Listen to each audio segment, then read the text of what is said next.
আসসালামু আলাইকুম। আজকে নিজের অটো দিয়ে খ্যার রাঁধতেছি, নিজের খ্যার।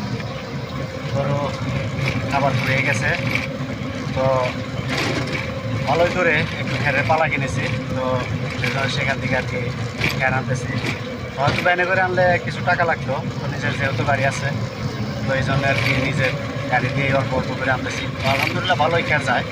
তো এই যে খ্যার, তো আসলে গরুর দুই খ্যার দিয়েছি, অনেক এক সপ্তাহ খাওয়ানো যাবে।